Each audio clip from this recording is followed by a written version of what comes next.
ಮುಂದೆ ಪುರಂದರದಾಸರ ಆರಾಧನೆಯ ಮಹತ್ವವನ್ನು ವಿವರಿಸಲು ಹರ್ಷಿಣಿಯನ್ನು ವೇದಿಕೆಗೆ ಸ್ವಾಗತಿಸುತ್ತೇನೆ. ಎಲ್ಲರಿಗೂ ನಮಸ್ಕಾರ. ನಾನು ಹರ್ಷಿಣಿ. ಪುರಂದರದಾಸರ ಆರಾಧನೆ ದಿನದ ಮಹತ್ವವನ್ನು ತಿಳಿಸಲು ಇಚ್ಛಿಸುತ್ತೇನೆ. ಪುರಂದರದಾಸರ ಆರಾಧನೆ ದಾಸ ಸಾಹಿತ್ಯ ಮತ್ತು ಕರ್ನಾಟಕ ಸಂಗೀತ ಪರಂಪರೆಯಲ್ಲಿ ಅತ್ಯಂತ ಮಹತ್ವದ ದಿನವಾಗಿದೆ. ಪುರಂದರದಾಸರನ್ನು ಕರ್ನಾಟಕ ಸಂಗೀತದ ಪಿತಾಮಹ ಎಂದು ಕರೆಯಲಾಗುತ್ತದೆ. ಅವರು ಸಂಗೀತವನ್ನು ಸರಳ ಪಾಠಕ್ರಮದ ರೂಪದಲ್ಲಿ ಭೇದಿಸಿ ಕಲಿಕೆಯನ್ನು ಎಲ್ಲರಿಗೂ ಸುಲಭವಾಗಿಸಿದರು. ವಿದ್ಯಾರ್ಥಿಗಳಿಗಾಗಿ ಅವರು ರೂಪಿಸಿದ ಸರಳ ಸ್ವರಗಳು, ಅಲಂಕಾರಗಳು ಮತ್ತು ಗೀತೆಗಳು ಇಂದೂ ಕೂಡ ಸಂಗೀತ ಕಲಿಕೆಯ ಮೂಲಭೂತ ಅಡಿಪಾಯವಾಗಿದೆ. ಇದರಿಂದ ಶಿಸ್ತು, ಅಭ್ಯಾಸ ಮತ್ತು ಕ್ರಮಬದ್ಧ ಕಲಿಕೆಯ ಮಹತ್ವ ತಿಳಿಯುತ್ತದೆ.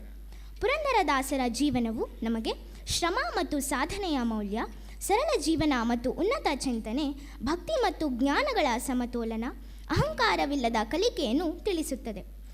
ಆರಾಧನೆ ದಿನ ದಾಸರ ಕೃತಿಗಳನ್ನು ಹಾಡುವುದು, ಹರಿಕತೆ, ವಚನಗಳು, ಭಜನೆಗಳು ಹಾಗೂ ಸಂಗೀತ ಕಾರ್ಯಕ್ರಮಗಳನ್ನು ನಡೆಸುವುದು ಸಂಪ್ರದಾಯವಾಗಿದೆ. ಪುರಂದರದಾಸರ ಆರಾಧನೆ ನಮ್ಮ ಸಾಂಸ್ಕೃತಿಕ ಸಂಪ್ರದಾಯವಾಗಿ ಹಾಗೂ ಆಧ್ಯಾತ್ಮಿಕ ಪರಂಪರೆಯನ್ನು ನೆನಪಿಸುವ ಪವಿತ್ರ ದಿನವಾಗಿದೆ. ಜೈ ಶ್ರೀರಾಮ್. ಧನ್ಯವಾದಗಳು.